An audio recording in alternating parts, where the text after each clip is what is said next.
Well, it's the same thing I was doing those days. My teacher was a woman named Ella Baker. And she used to, when she came to us, she brought us together. And when she came to us, she said, you know, y'all demonstrating, y'all doing freedom rides.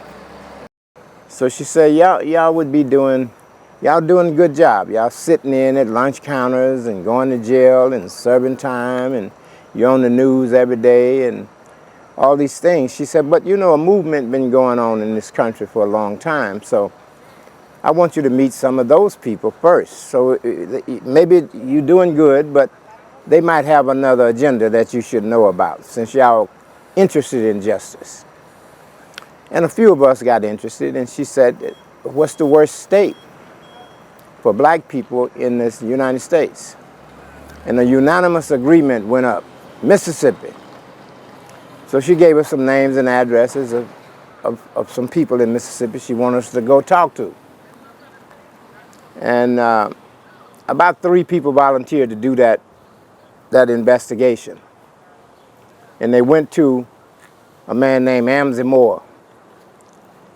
And he said, and she gave them a narrative of what to say. Say, you with this student organization that's doing the freedom rides, that's doing the sit-ins, that's doing all this hell raising, but y'all want to figure out what they want, and you want to help them do what they want to do. And that'll be a way you can support the movement that was here way before you was born. So Mr. Moore says, look, that old Packer sitting out here, here's the key, and here's $10, put some gas in it, and go to Money, Mississippi, and knock on every door you can get to till you get tired. And write down what the people say. Give them the same narrative you gave me. So we went and did it all vigorously. Brought it back and we ready to go. He said, no, you're going to another town tomorrow. He did this for a week. And we tallied those responses, and the people said, yeah, it's all nice that y'all integrating lunch counters, but we want the right to vote. So the right to vote became the premier program for our organization. Now, in the midst of that, we were going to people because they had a literacy test, and you had to read and write to pass the test. So we were catering to teachers and professors and professional people because they could read and write. But they wouldn't go to the courthouse. They was too scared they're going to lose their job and stuff. So we go back to Miss Baker. She said, you always start with the worst off. Who is the worst off in Mississippi?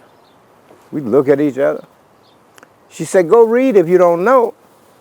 She said, with some people that never got out of slavery and they still on the plantation. So go visit them and see what they said. We went and visited them. They were ready to go to the courthouse and register to vote, but they couldn't read and write. So we had to learn how to teach literacy. My point is, if you look at those old footages of Martin Luther King and anybody else doing marches, you'll see a front line of intelligentsia-looking people and professional-looking people, and the whole march is just ragtag black folks. That's who stepped up. And so right now, we came here because we saw these numbers. We saw that we were dying faster than everybody else in the country.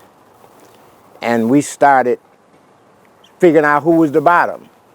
And this was before we knew about the virus. And I met Cole and I said, you know, why don't some entertainers come under the bridge and deal with the homeless? She was right on it. We go down there and sing and dance and talk. Next week, we got the virus. So we already in the door, so we kept going. But we acted a fool and started trying to invite the activist community. No one would show up. And I went to sleep, and Miss Baker got to me in my dream and said, boy, you know you're supposed to go to the bottom.